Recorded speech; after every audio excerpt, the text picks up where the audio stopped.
for our next round here at GP Lyon.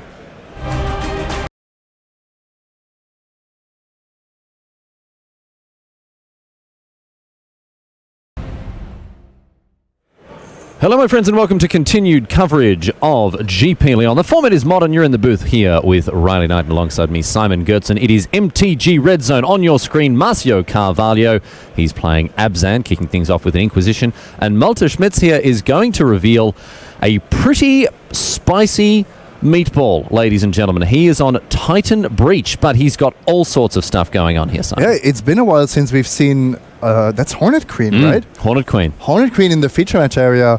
I can't remember when that was last part of a constructed metagame.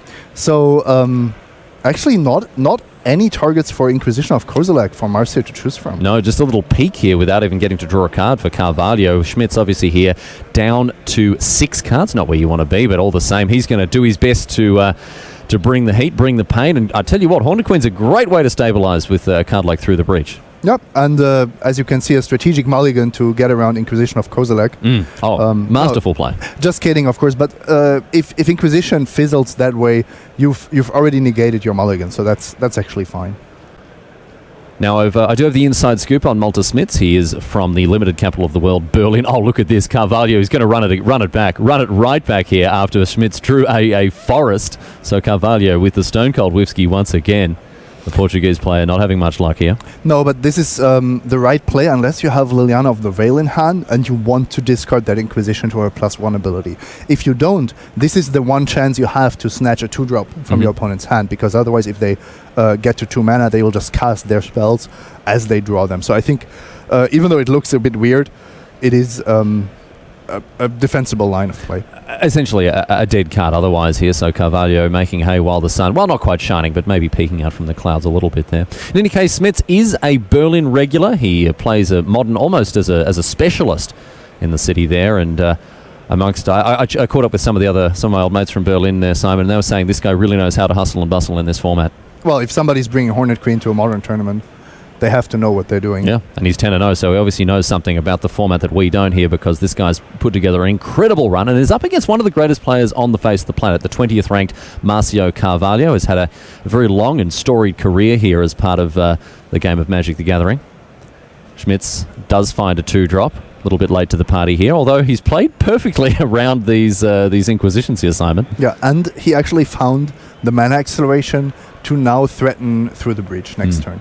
I don't know if Marcio is actually very concerned about the Hornet Queen, because he has Lingering Souls tokens to trade with the Death Touchers.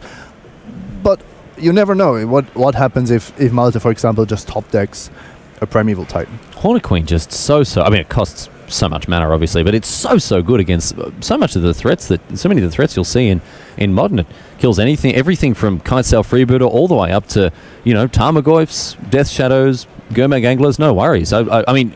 Again, 7 mana's no joke, but this is a card that's well positioned against this creature-dominated metagame. I agree, and imagine you having that against 5-color humans. There's almost nothing they can do about it. No, not at all. So now we see a Thoughtseize, and that's going to mean that Through the Breach hits the bin. I know Smits will be unhappy about that, although Chandra, Torch Defiance is a way for him to continue to apply pressure, but is this any good in the face of a Lingering Souls? No, Chandra against 4 Spirit tokens is one of... Well, actually, any Planeswalker, most Planeswalkers against 4 Lingering Souls tokens don't really look all that great. Jace Architect of Thought? Well, Jace better than all is the one exception, yes. Yeah, of course. Poor old Jace Architect of Thought. As we said yesterday, when everyone's storming off and playing Empty the Warrens, you're going to miss him. But right now, these spirits are the main threat on the board here for Carvalho, playing that value game that Abzan is so famous for here. And I wanted to mention that Abzan is not, by far, not the most popular deck in the metagame. No, not at all. It's actually...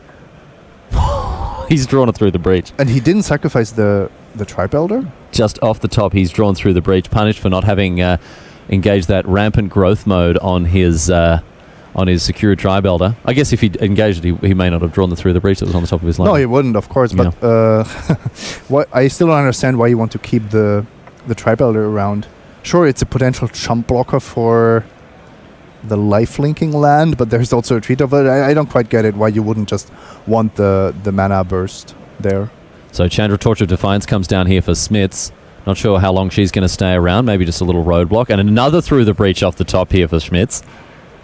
I guess the reasoning of Malte is that by keeping the Tribe-Elder around, he's protecting Chandra from an attack by Shambling Vents. Mm-hmm. But now if Marcio has a second green source, then Chandra actually goes down anyway. So I don't quite understand the reasoning there. Because the Treetop Village can trample. Well, Carvalho, looking at what's happened here with Smits, he's thought seized one through the breach. He's hit another one with the Chandra. So I think Carvalho will be sitting pretty thinking, okay, well, that Hornet Queen's not coming down anytime soon.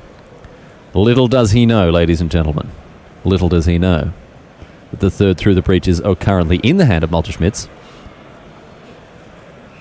And Carvalho finds that second green source. Treetop Village online. And this is going to be Chandra down.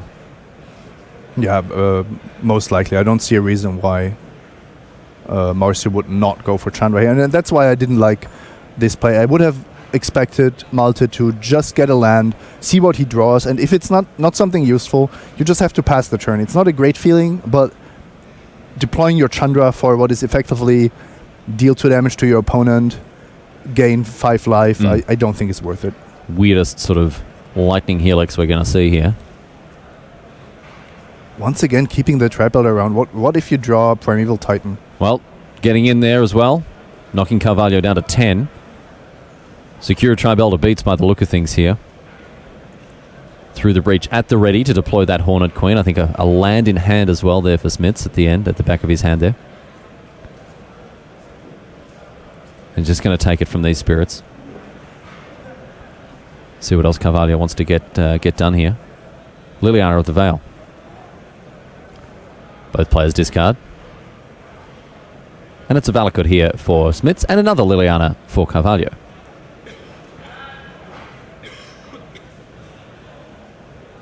Scavenging Ooze, the follow-up play here for the Portuguese player. And through the breach now, finally this Hornet Queen entering the fray.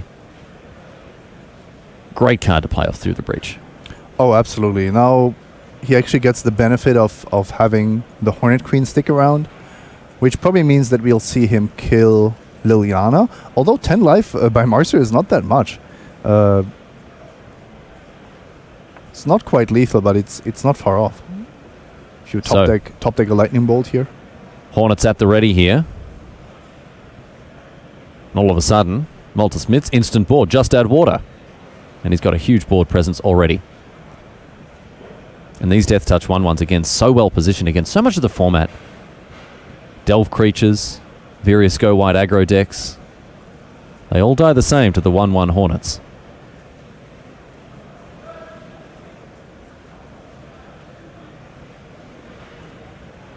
Two damage upstairs and 4 damage across at Liliana means that the Planeswalker has been sent packing. And now another secure Tribe-Elder. Malte is choosing a very aggressive game plan here. You can tell that even though he's a Through the Breach deck, he's a Valakut deck, he's almost playing this like an aggro deck. He's making all these decisions that are maximizing the amount of damage that Marcio is taking from his creatures. Carvalho also looking to get on the front foot here and push through some damage, and we see now the secure Tribe-Elders are going to be on chump block mode by the look of things. Block the Ooze. And sacrifice to go off and get a land here. Most likely a mountain. Marcio, by the way, is still very restricted on green sources, so will probably not have any life gain available to him.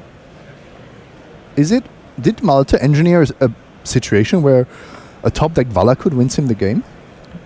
So 5 mountains in play here for Smits. If he draws a Valakut and plays it, I think he can attack for 5, bring Marcio down to 3, and fetch a mountain with Sakura Tribe-Elder. And that'll be that. Nope. Okay, no attacks here for Smits, who, after having really pushed Carvalho's life total a long way down just through pecking through for damage here and there, has now got to apply the brakes a little bit. Carvalho lining up those blocks. Fatal push on one of the Hornets there. Little insect 1/1. And another Planeswalker off the top there. I imagine a Liliana of some flavour. And a big attack here for the Portuguese player. Looked very confident in his attacks here. I think that the trample on Treetop Village might actually make the difference. Yeah, and it looks like it will here as Smits has to pack him up and go to game number 2. Carvalho digging in very deep after Smits sort of... even the Hornet Queen, I think a little bit late to the party there after that initial disruption from Carvalho. Kind of whiffed a little bit. Things didn't really come together for Smits. And I'm still debating about the use of Sakura Trailbelter there. I understand that getting, chump blocks or attacks out of it is valuable, but just the potential of being able to top deck something that costs 5 or 6 a turn earlier, I think would have made me sacrifice the Trailbelter earlier. But I'm not 10-0 with Titan Breach, so let's see if Malte's strategy pays off in the following games. So Relic of Progenitus being brought in for Malte Smits. Looks like Carvalho will be leaning on cards like Collective Brutality as we continue to see how things go between these two players.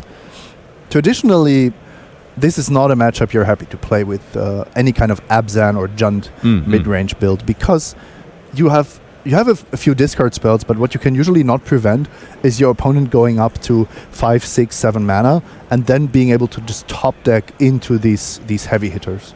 So we have Carvalho taking out cards like Fatal Push, Nihil Spellbomb, Abrupt Decay, and Liliana the Last Hope. Looks like he's finished making those final adjustments to his deck. That the almost dead removal spell, really. It can kill an insect token. I actually won him the game, but of course not what you want. And Fulminator Mage is a great card to have. I spotted a Tireless Tracker there. Decent, unexciting card, but you don't have a ton of good sideboard options here. Grafdigger's Cage as well, an interesting option here for Carvalho. Grafdigger's Cage prevents creature cards from entering the battlefield from graveyards or libraries. Doesn't stop creature cards entering the battlefield from hands. No. So I suppose that's what Marcio was checking. Against the Breach, of course. Looks like Liliana the Last Hope may stay in after all here. That's Carvalho's last hope at getting across the line in game number 2. Traditionally a bad matchup for these green-black based mid-range decks. Big mana decks of all kinds that tend to go over the top in a very... in an unanswerable way, essentially. But Carvalho will be doing his best to prevent that from happening with cards like Collective Brutality and, of course, Fulminator Mage. Smits, on the other hand, is looking to play a more disruptive game than you generally would, a pre-board at least, with cards like Relic of Progenitus and so forth. Yeah, but, 2 to 3 Fulminator Mages can go a long way, and I actually like the decision to keep in Liliana the Last Hope, because with Fulminator Mage, she's actually a real threat. Oh, yeah. Yep, regrow a Fulminator Mage, blow up another land. Can be huge, especially if you're sniping off something like a Valakut the Molten Pinnacle. So these players going to shuffle up, head to game number 2. As we said, Marcio Carvalho, ranked 20 in the world and has picked up game number 1 here. These are some of the only players remaining, Simon, on that perfect 10-0 record. We are getting closer and closer, of course, to the pointy end of things here at GP Lyon as we get deeper into MTG Red Zone. Certainly our pleasure to bring you live coverage of this modern tournament. You see on your screen the players that are getting amongst it in round number 11. My name's Riley Knight, the host here, joined by Simon Gertzen. Great to have him along. Great to have you along wherever you are around the world. Thanks for spending your weekend with us, and plenty more modern action coming your way the rest of the day here in France. So stick around. You're not going to want to miss a moment of it. Game number 2 coming your way before very much longer, as soon as these players finish shuffling up, and we'll settle down for the second game. Simon, how are things going to look? Are we going to see a slower game, a more interactive game post-board? How's it looking? More interactive, for sure. And that's mostly on the Abzan side of things.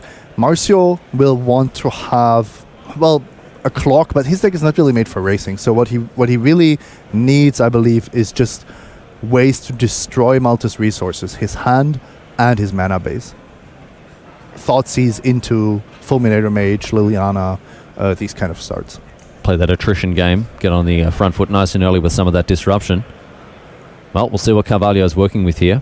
He does have a Fulminator Mage, so that's, I think, already a good start to a hand you can have in this matchup. Scavenging Ooze, Tireless Tracker. It looks like both players happy with their opening hands. Relic of Progenitus, the opening play here for Smits. It's going to be nice in the face of cards like Lingering Souls. Carvalho opens with the Treetop Village. Back to Smits now. Yes, and Relic of Progenitus is actually best against combo decks that rely on the graveyard, like Storm, or what else is there? Any of the Dredge decks. Now Black Red Hollow One needs the graveyard and so on. But in this matchup, it can snipe very particular cards. It can just take away Lingering Souls flashbacks, and sometimes it can be absolutely crucial to shrink Tarmogoyf back down to a 0 power creature. And Smits is looking to keep those graveyards nice and empty here as we see the Marsh Flats exiled immediately with that Relic of Progenitus. But because he's not playing against a combo deck, you could also just see him cycle the Relic very early if he feels that he needs to find something. For example, if he didn't have a green source in his hand, we would see him sacrifice here. Stomping Ground off the top. We come to play untapped, and we'll see what his follow-up play is. Obviously got a 3-drop of some kind. It's going to be a Search for Tomorrow. The hardcast mode on Search for Tomorrow, not something we always see. So he's going to go and search for a basic land here. A bit of a delayed Search for Tomorrow. That's actually one of the scariest cards on turn 1, because in Modern we have a lot of ways to ramp on turn 2, but not so many ways to ramp on turn 1. On turn 1, yeah, for sure. I mean, you can at least play spell-based. No, that's it. I mean, you play a Birds of Paradise, you play a Llanowar Elves, whatever else. You're just turning those fatal pushes on in your opponent's hand. So Search for Tomorrow is the card of choice. You're very right in saying so. And because it brings the land into play untapped, the effective cost is actually 2. On the front face of it, yeah. If you compare it with the card like Rampant Growth, for example. Mm-hmm. If you can leverage that mana immediately, of course, it can be very, very powerful. But Smits doesn't look to be doing that as that Scavenging Ooze comes in. We'll see what Carvalho wants to follow it up with. He does have a Lingering Souls in hand, of course. Looks like a Thoughtseize as well. So he's got plenty of options here. And Malte is 1 mana away from Through the Breach, so if Marcio can afford it, he should think about Thoughtseizing now. He also has this issue with the Tarmogoyf, of course, being shrunk down by Relic of Progenitus. Yeah, that Tarmogoyf in hand could be very, very easily reduced to a 0-1. Would have to work his way up from the ground floor once again, like the old summer intern. And we're going to start things off with the Thoughtseize, just like you suggested. Schmidt says, read 'em and weep, my friend. What do you think of this hand? Oh, that's actually not something that Marcio is happy to see. It's just 3 threats that he has to overcome. Anger of the Gods is something he can play around, but Primeval Titan and Summoner's Pact are cards that he needs to get rid of before Malte reaches 6 mana. Carvalho makes a quick note of what's going on. Pact, Valakut, and Anger here. Anger of the Gods is actually a card that's not really great in this matchup, but I assume that Malte just had to sideboard a few cards. So Carvalho now can commit further to the board if he so chooses. Verdant Catacombs.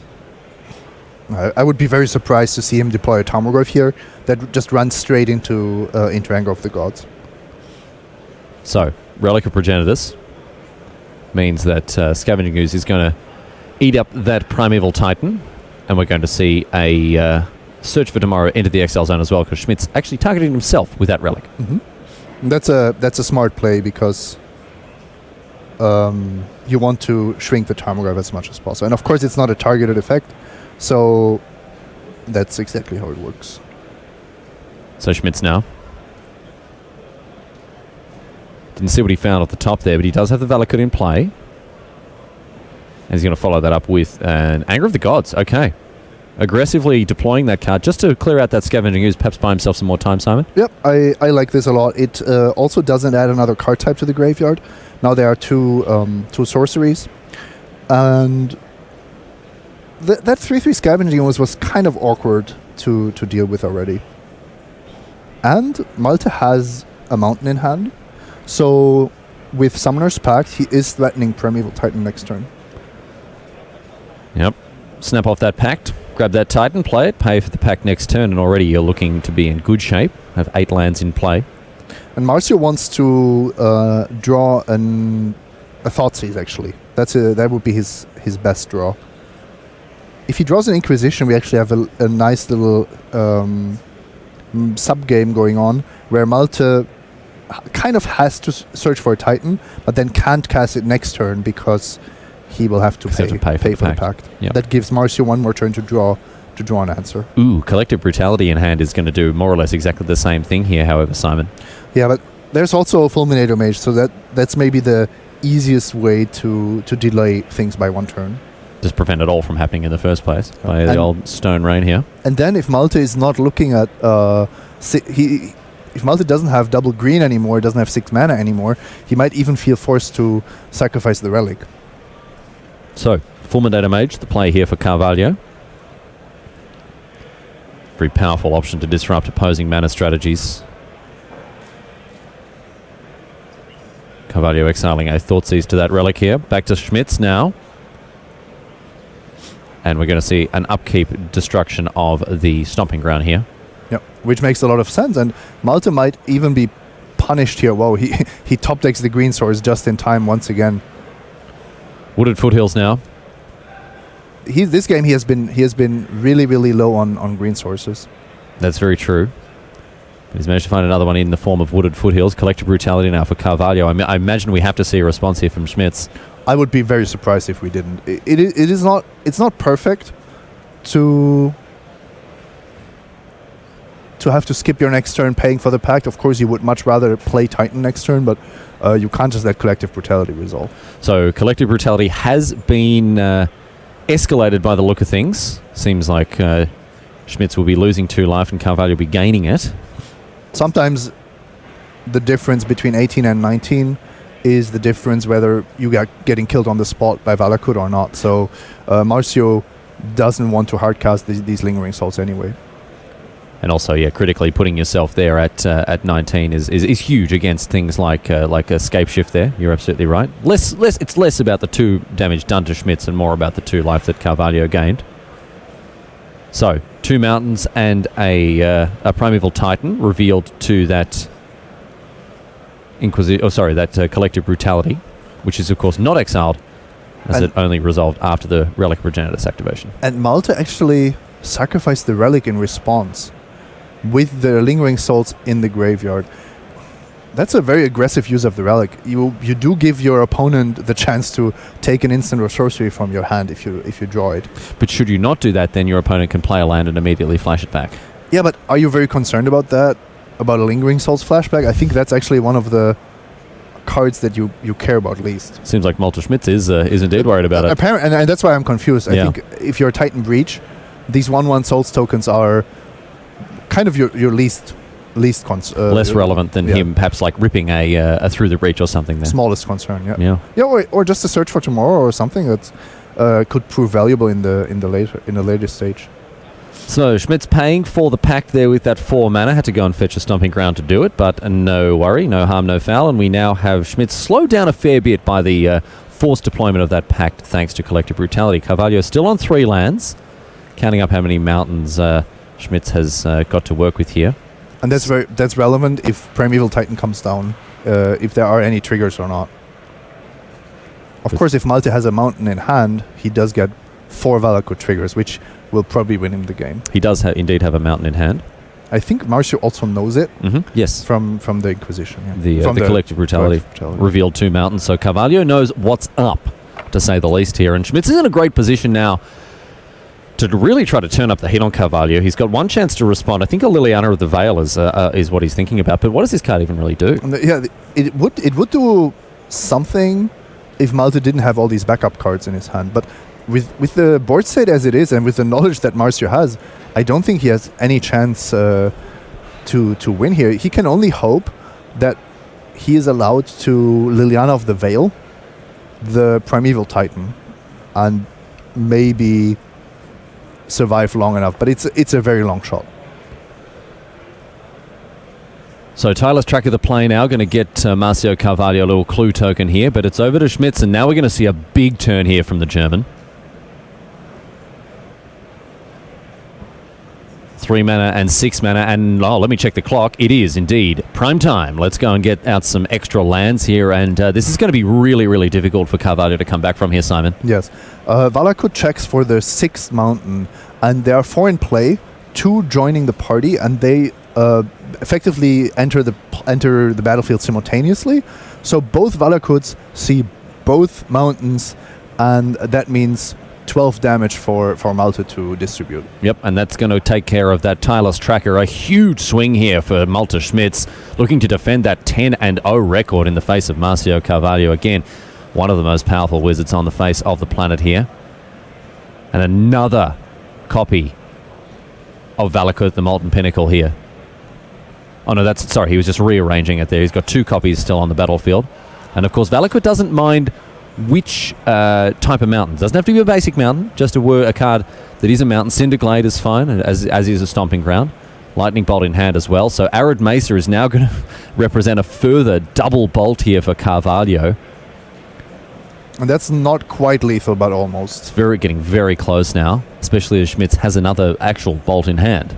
I'm actually surprised that he's fetching already. It almost looks like he wants to kill Liliana, but there's not really much reason to do that. Well, he's obviously confident that he doesn't need... Oh, no. Okay, just going upstairs with that?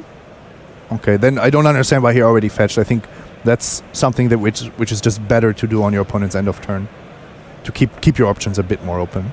Okay, well, it seems we're still waiting for those bolts to resolve here. Both players discarding. And an obstinate Bailiff there. Marcio Carvalho tasted as a 4-4 comes into play for free. Smits with the huge fake out there. I mean, that's just adding insult to injury. Oh, yeah. I do believe that the life totals have not been updated because Cinderglade entered the battlefield and Marcio should have taken 6 from that.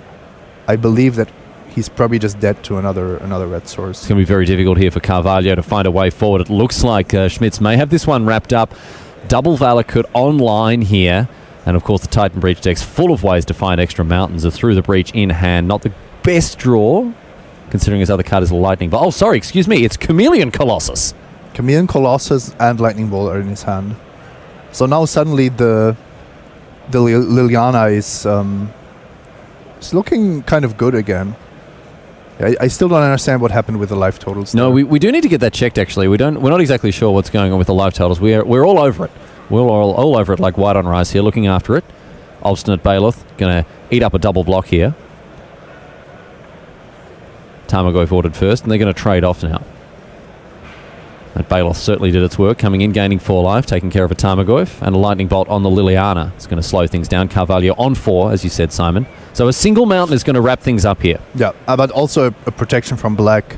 Chameleon Colossus is very, very powerful. Right now, Marcio's only way of stopping that is to block it with Treetop Village, chump block it with Treetop Village. But he has a Liliana in hand. This game is not over. Another Liliana here means that Chameleon Colossus, despite having protection from black, doesn't have protection from Edic effects and is going to eat cold steel now from Liliana of the Veil. But Marcio needs to sweat so many draws. And I think he's just shocked him. Oh, he's just fetched with the Marsh Flats to play that Lingering Souls, and that means that a single red source now off the top. Oh, well, either way, it doesn't matter with 2 Valakuts. Exactly. That's right. If there was a single Valakut, he probably wouldn't have taken any additional damage. But with 2 Valakuts on the battlefield, it doesn't really make a big difference. Also, he wants to shuffle his deck before Grim Flayer connects, so that he gets the positive effect of the Flayer. So Carvalho down to 3. He's going to have the big sweats next turn now. The problem against Titan Breach is there aren't enough dead cards for them to draw. No, usually at this stage of the game, drawing a land is kind of a liability for these ramp-based decks, but Titan Breach takes them all the same. They all play just as nice. The dead cards are additional Valakuts, forests that are not also mountains, and then some of the creatures / through the breaches, but that's a tiny fraction of Malte's deck. Yeah, because of course even something like a Sakura Tribelder can go and get out a mountain. And so Carvalho, considering what he wants to do here, as we put a Liliana of the Veil back on top, flashback Lingering Souls, Malte Smits now giving Carvalho the sweats. Can he find the mountain off the top? It's a search for tomorrow, and that is enough. It is all over. Red Rover, Mountain, Double Bolt U, and both players going to the sideboard for game number 3. Little smile playing around the lips of Malte Smits there as he managed to thread that needle, Simon, after quite a few goes. It took a while for him to get across the line. Yes, but this is actually pretty prototypical for how this matchup plays out. You cannot stop your opponent from ramping up, and then if a single Primeval Titan sticks, if Escape Shift comes down, if Through the Breach resolves, then these giant mid-range decks are in a lot of trouble. So Carvalho has been on the wrong side of this deck before, and he'll be on the wrong side of it once again here after the end of game number 2. These players have got one last chance to try to get it done for game number 3 to protect that undefeated record, and that's a huge edge heading as we head towards the top 8 here, Simon. Staying at X and O for as long as possible, not only from a tournament perspective in terms of keeping your record as positive as possible, just the psychological side of it too. Yep, and at some point you're going to be the only undefeated. You're going to be playing against people that already have a loss, and even though, let's be honest, the difference between 11-0 and 10-1 is not huge, it just feels great to be on this, to have this momentum going in. And we've seen, some breakout, huge performances from people like, for example, Seth Manfield, who, ran the tables at Worlds a few years ago. Huey Jensen also nearly got there with a supreme performance at Worlds last year. And these big undefeated runs, I mean, this is the stuff of Magic history. These are the things that people really, it's such a big part of the narrative of tournaments like this when players come and just cannot be beaten. It's such a big thing. We're not saying that either of these players is there quite yet. I mean, we're at 10-0. We are always going to have undefeated players at this stage of the tournament. But this is where it starts. And if one of these players can really dial down, zone in, and get all the way towards the top 8 without picking up a loss, this is going to be the sort of thing that, this can make careers. Oh, absolutely. The thing that I like is how Swiss standings now also influence who's on the play or on the draw in the top 8. So that actually gives you a very real incentive for getting as many match wins as you can. Of course, you don't have to dream crush your last few opponents if you're X and O, but knowing that you will be the one playing first in all of your top 8 matches is a huge advantage. So these players examining their opening hands now as we draw closer to the beginning of game number 3 here at GP Lyon. The format, of course, modern, if you didn't guess by seeing these 2 decks in front of you. We are playing with, some cards that have been around for quite a while, since 8th edition, in fact. And we now have an Inquisition of Kozilek. It's going to snag either a Relic of Progenist or a Farseek here for Malte Smits. This opening hand seems like a decent one, although he's going to have to continue to find lands here, Simon. Quite a land-light hand. A 4-drop, a 6-drop, a 7-drop, and Marcio actually realizing that this Relic is not a card he really wants to play against. His best draws involve a turn 2 Tarmogoyf to put on the pressure, because then his disruption actually accomplishes what he needs to win the game. If he has the disruption but not the clock, then the Titan Breach deck is going to outdraw him over the course of a longer game. So Relic does hit the bin from that Inquisition. Carvalho, as you say, not interested in tussling with that card. And a Valakut opening the account here for Smits. Back to Carvalho, 2-drop to typically where we see a threat deployed after some early hand disruption. So let's see if he has any here, Simon. Carvalho also has a Collective Brutality, which is not really what he wants to be doing turn 2, but it does get rid of Farseek if he wants to play a mana denial strategy. Looks like he's going to do exactly that. Summoner's Pact, the only other viable target for that Collective Brutality. Carvalho really going after the hand of Smits here. Yeah, and notice that the Brutality, of course, couldn't have taken the Relic. And because Farseek costs 2, he sequenced that quite nicely. He knew he'd have time to snag that Farseek.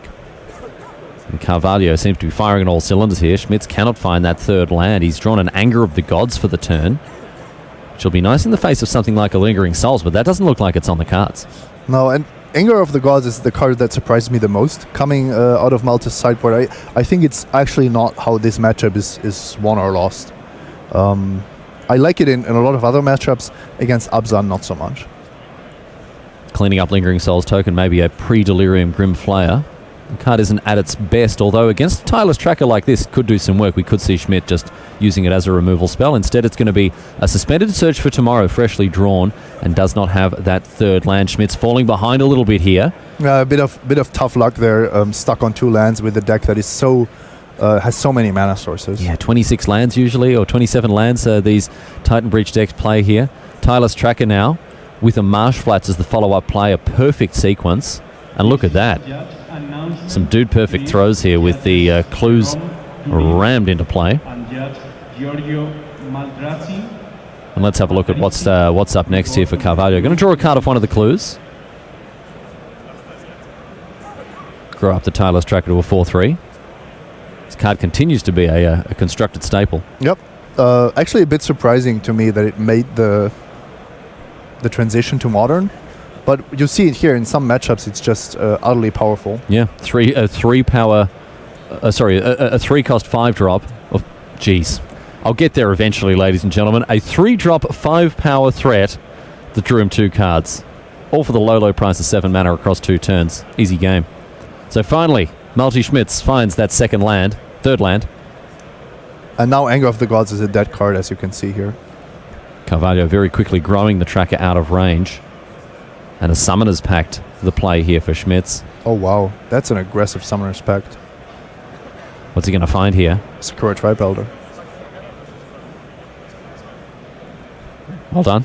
Well, you called it. Wasn't too hard. But it is a bit risky. If you count the mana, he has 4 mana in play, and he can stack the Summoner's Pact and the Search for Tomorrow so that he gets the basic land before it resolves. So he is actually safe from a Fulminator Mage, but he's cutting it quite close. Also, of course, skipping his next turn. Looking to tread water, but Carvalho is ahead on cards, got a huge beater in play. Smits has got his work cut out for him to stay in here. So let's see. You can see the German there, very pensive, considering his options very hard. He's done so well so far to maintain this record, but it's under siege from Carvalho here, the Portuguese player, member of the Hararuya Latin team. So successful at the last Pro Tour. His teammate Luis Salvato, of course, taking the whole thing down. We are going to witness a really nice play here. Collective Brutality with the triple mode. And of course, minusing the power and toughness of Sakura Tribe Elder still gets melted the basic land, but Marcio gets in for additional damage, and he even wants the 2 drain points from Collective Brutality. That's how much of a race this game is. And discarding 2 copies of Inquisition of Kozilek, like, yeah, whatever, fine, get him out of here. I think he's almost guaranteed to win next turn, because what we will see here is he takes another spell from his opponent. He knows that Malte has to pay for Summoner's Pact, and then his Tarmogoyf and Tireless Tracker are going to attack for lethal. In for 5 now with the Tireless Tracker. Looks like the Tarmogoyf also going to be 5 power here, Simon. Got instant sorcery land creature artifact here. Yeah, a bit of a stumble of Malte in the early game. Of course, missing your land drops is always problematic. Malte doesn't really have to shuffle here because he will shuffle again in his upkeep. Well, we're going to see it happen anyway. Observe all the rules and regulations here. Carvalho cuts, back to Smits. And now we're going to stack those triggers, as you mentioned, Simon, to make sure that we can pay for the pact. Smits goes searching for a basic land, but it's going to be very tricky here because, as you mentioned, he's facing down a lethal attack from those opposing threats, and he does have to pay for his pact 4 mana. Means that he's not going to really be able to deploy anything of note. No, even with we know he doesn't have the perfect hand, but even if he had, he would need an untapped land, another Tribe Elder, that would have to survive, and it's just not there. Hasn't found it, and as a result extends the hand. The unbroken run of Malte Smits comes to an end, but Marcio Carvalho, very, very happy with himself indeed, as you can see. Gets himself to 11-0 with Abzan. So we'll be seeing more of him in the feature match area, you would imagine, as our lone undefeated player so far. We'll see how things pan out for him, my friends. But look at this. Abzan, not a deck that is necessarily considered tier 1. It's not a deck that has been making the rounds particularly much in the highest and most competitive level of play, Simon, but it's doing very well in the hands of Marcio Carvalho. It's powerful, it's interactive, it has a lot of sideboard options. And if you're a great player, you can leverage all these dimensions. It's one of those decks that we call a 55% deck. It has a good matchup against most of the field, and certainly in the hands of a canny and clever player, there's a way out from in more or less every matchup. We've got to go to a break, ladies and gentlemen. On the other side of it, however, more magic coming your way. So we'll see you after these ads. Don't go away.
GP Lyon, it's great to have you along for our MTG Red Zone, my friends. It's time to get into some time walk magic. Simon, let's have a look at the decks that we're going to see in this upcoming match here. Raul Vallejo here is on Burn, and once again, we talked about this deck throughout the weekend.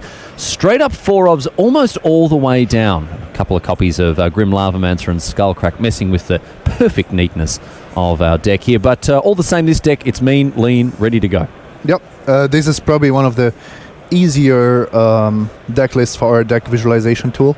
Of course, you need to look at the top right-hand corner. These 12 creatures are the cornerstone of the deck. Monastery, Swiftspear, Goblin Guide, and Idol of the Great Revel are there to deal early damage. Idol of the Great Revel also like a hoser for combo decks, of course.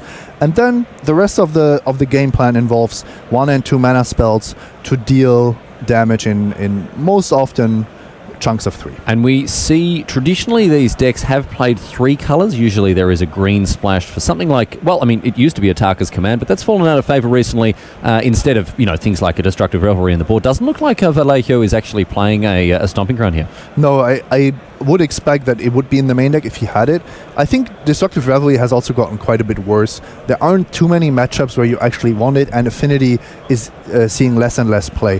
One of the reasons why we see more Boros burn decks is actually Inspiring Vantage, because that's just a pain-free dual land for the white-red decks, but then adding that third color is a bit tricky. Let's have a look at his opponent here as we see Davide Cappiello is on Tron, and this is the traditional Tron list with the green access to things like Sylvan Scrying and Ancient Stirrings, Worldbreaker in the main as well. But the flex spots in this deck, in these Tron lists, are always interesting, and Cappiello's gone for some interesting options here as well. Yeah, I'm actually surprised to see all his dust in the main deck. That's definitely not unheard of, but it's not what I was expecting. 2 Ghost Quarters, that's one more than what we see in most decks. 2 Dismembers, also not the industry standard. I don't know if I love some of these choices. I don't know if 1 Relic of Progenitors is really where you want to be.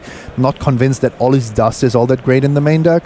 Dismember is a great card, but maybe in the mono green versions you don't really need it. Well, these players about to go hammer and tongs against one another, of course, in our Time Walk replay match. So this match has already taken place, Simon. We are going to watch it as a replay here. It was part of round number 11, so let's get to it and get underway with another match here from round number 11. Davide Cappiello and Raul Vallejo. Once again, Tron versus Burn. Cappiello, one of the other players on 10-0. We'll see if he was able to defend this record as we head towards round number 12. But just from the outset, Simon, does Tron have what it takes to keep up with Burn, or is Burn just generally going to overrun them? Burn is, I think, heavily favored in this matchup, but there are 3 Wormcall engines in Cappiello's deck. So if Cappiello has a fast Tron, turn 3 would be optimal. Turn 3 Tron into Wormcall engine, then Vallejo has almost no chance to win the game. So it's really binary, Wormcall engine or bust. Okay, Cappiello knows exactly what he's got to find here to get it done, but Vallejo is certainly hitting his straps now with a Goblin Guide on turn number 1. However, has revealed an Urza's Mines, so that's going to turn up the heat here for Cappiello, getting him one land closer, I should say, to that Tron Au Natural. Yeah, and he actually has all the pieces here. Chromatic Star makes the green mana for Sylvan Scrying. He's missing Urza's Tower. That will come down next turn. And Vallejo on the draw with a Goblin Guide, but now it's really scary if there is a Karn or a Wormcall engine coming down. So even a Karn can get it done here? A turn 3 Karn on the play, of course, is good against any matchup. Well, it looks like we missed something here, Simon, because Vallejo has just played a Stomping Ground. I didn't see it in that deck graphic that we had before, but obviously he's hiding it away somewhere. And Monastery Swiftspear as well to apply some more pressure. Double Swiftspear, he says. Look at this. Okay, I think now Karn is actually not good enough. No. Because even if you exile the Sacred Foundry, the board is too strong. The Dismember in Cappiello's hand looks terrible. Oblivion Stone is 1 turn too late. So actually, this would be the turn for All Is Dust. All Is Dust to be very, very good here. It's just a straight-up Wrath of God effect. All the other ways of wrathing the board, Oblivion Stone and Ugin, cost 8. So maybe that's actually quite a good tech of Cappiello. So Chromatic Sphere. Cappiello draws, wanting to find that Wormcoil engine, finds a Karn instead.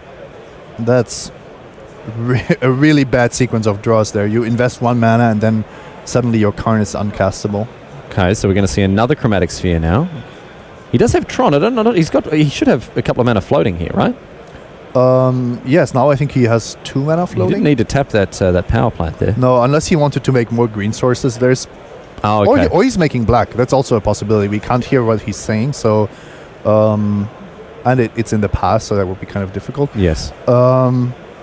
Maybe that's a way to take a bit less damage here. Okay, so Dismember now. Probably targeting that Goblin Guide, you would think. Oh, okay, one of the Monastery Swift Spears, and Raul Vallejo has nothing to say about that. I mean, Prowess is almost guaranteed to trigger, so Monastery Swift Spear is already better than Goblin Guide, and Goblin Guide might actually reveal a land on the top, just giving Cappiello a tiny better chance of finding Wormcoil Engine on top of the stack. Okay, that makes good sense here. Vallejo, in fact, has drawn an Eidolon of the Great Revel now. Yeah, that's actually a funny card, because even though Tron has all these heavy hitters, it does... oh, look at that, Wormcoil Engine. It does have a lot of 1 and 2 mana spells. It does rely on a lot of very cheap spells indeed, but look at this. This is not a cheap spell, and this is going to be one that Vallejo is going to have to work very hard to keep up with. Lightning Helix going upstairs now for Cappiello, going to push through some extra damage with that Taylor Swift Spear. And now it's all down to this Wormcoil Engine. Vallejo has got access to Path to Exile, but only after board here. Yeah, but I think it's already too little too late. Is it really? If we are looking at Cappiello, is Cappiello really on 12? I think our life totals are once again a bit delayed. 7 life, and Raul has, I believe, 6 points of burn. This could be super close. So Cappiello with the Wormcoil Engine. He needed that 1 turn ago. How different this game would be if he'd drawn the Wormcoil Engine the previous turn, Simon. Yep, absolutely. And he cycled for it. He looked for it and he didn't find it. 8 mana, Wormcoil Engine, and another Sylvan Scrying now. So Vallejo, head in hands. How to do this, he wonders. Sanctum of Ugin picked up with that Sylvan Scrying now. Going to keep that threat density nice and high in Cappiello's hand. I actually have to do the math there. If his hand is really Eidolon and Lightning Bolt, I'm wondering if casting Lightning Helix there was the optimal play, or if he had to cast the Eidolon to get additional damage in the attack step. And then what you want to do is you want to shoot the creature that the Wormcoil Engine blocks.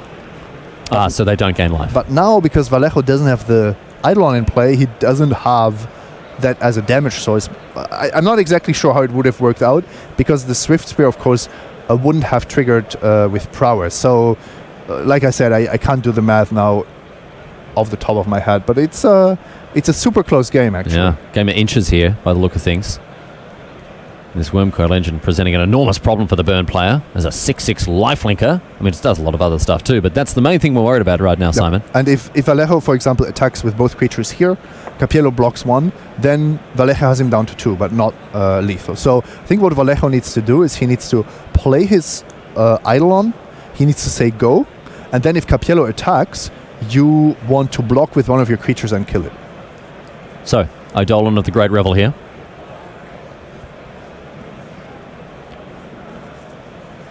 We'll see if Cappiello has some kind of a response, but no, it's just back to him for his turn. Karn off the top. Maybe he already had it in hand. But on 4, rather tenuous. Vallejo representing that Skullcrack. More or less the only way to tussle with the Wormcoil there. Yeah, and of course by killing your own creatures, which is kind of the line that Vallejo relies on here. If he had a Skullcrack, Cappiello would be pretty much dead. He would have actually been dead to the attack. So Cappiello can exclude that option. So if Cappiello attacks here, Vallejo has the option to block and then zap his own creature to prevent the lifelink. Yeah, but it doesn't look like Vallejo is able to do that. But that's your only out. Well, it's going to take 6. Life total's nice and equal, and a 12-point life swing, but 6 lifelink. Gaining 6 life for the Tron player is just enormous. Just enormous. Oblivion Stone. Well, it's not your only out, but I think it was a much better out to kill your own creature and try to top deck a Boros Charm or to get in with an attack. Fetchland off the top, joining the lightning bolt in Vallejo's hand. And right now, he is able to attack. Reveals an Oblivion Stone off the top. But Cappiello, of course, doesn't have to take any damage as this Oblivion Stone can clear the board. And, of course, gains a couple of little worm tokens here as well. One lifelink, one death touch.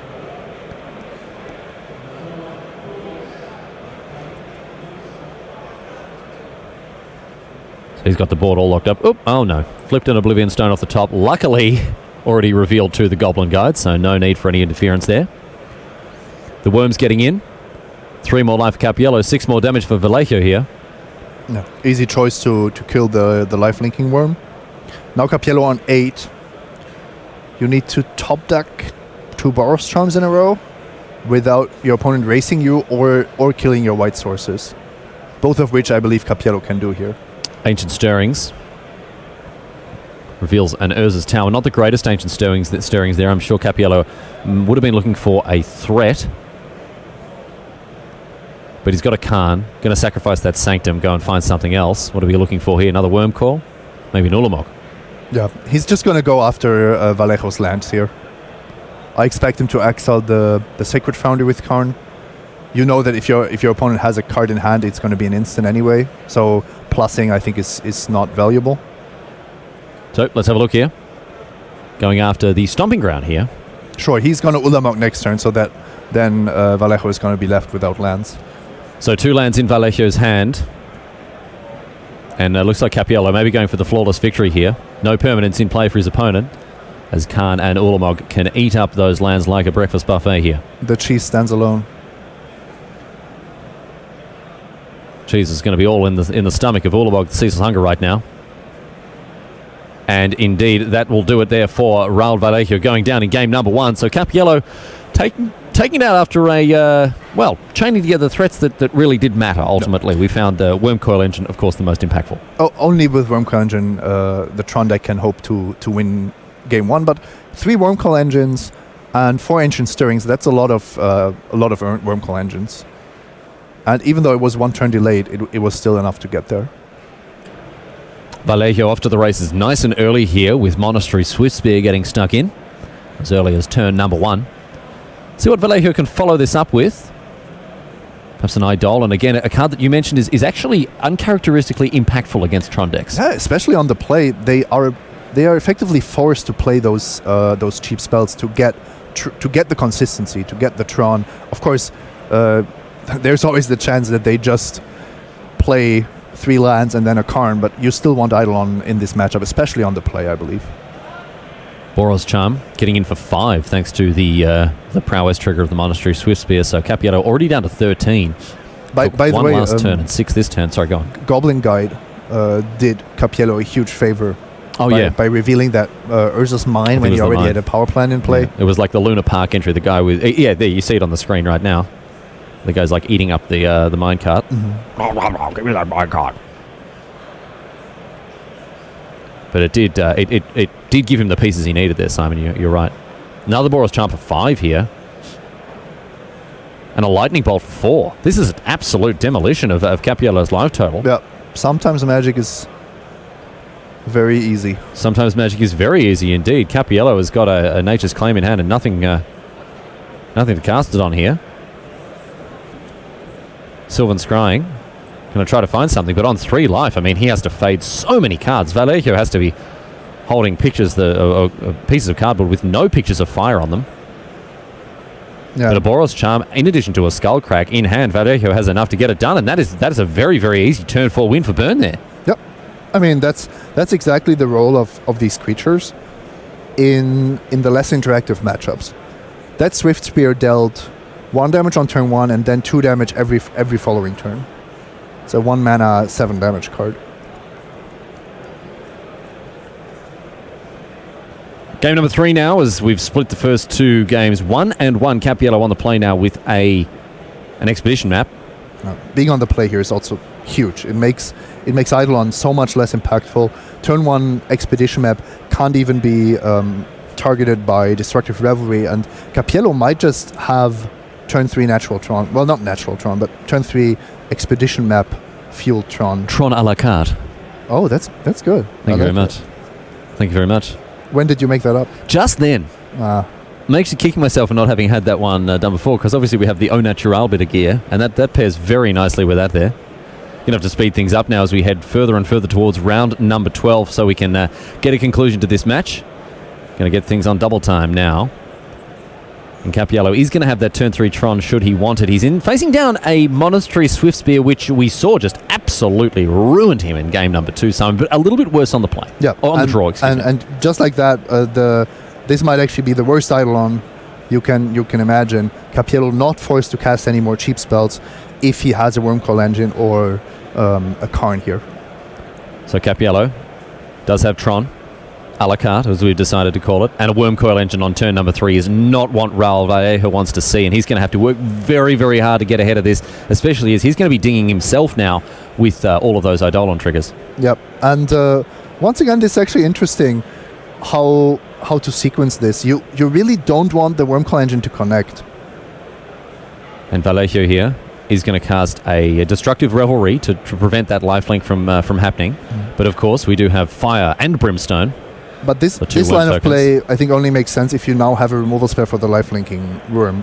Otherwise, I would have preferred for Vallejo to play this slower and just kill the Wormcoil on attacks.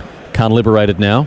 Eats up the Monastery Swift Spear, and Cappiello a long way ahead. As you mentioned, just a single hit with a lifelink creature can really be enough for to shore things up. On 17, Simon, he's not in any danger. No. This is pretty much over. Cappiello has gained the life he wanted. Vallejo is stuck with an Eidolon that he doesn't really want.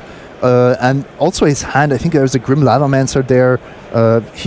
He doesn't have a great use for Destructive Revelry, even though taking out the lifelinker is fine. No, this is looking pretty terrible. So this could be it here. Cappiello could be one of our only remaining players on 11 wins and 0 losses. Grim Lavamancer, what are you doing, my friend? Going to be eaten up by the Karn liberated all the same. Another Karn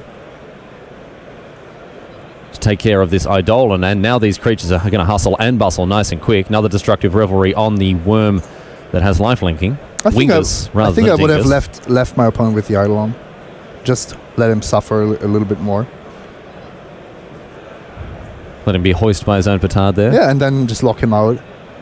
Play draw go for a while. Both players with nice full hands, nothing to do with them. All dressed up, nowhere to go. But Cappiello right now is going to continue to stay in the undefeated bracket. Lava Spike, removing that Karn liberated. But Vallejo down 2-1.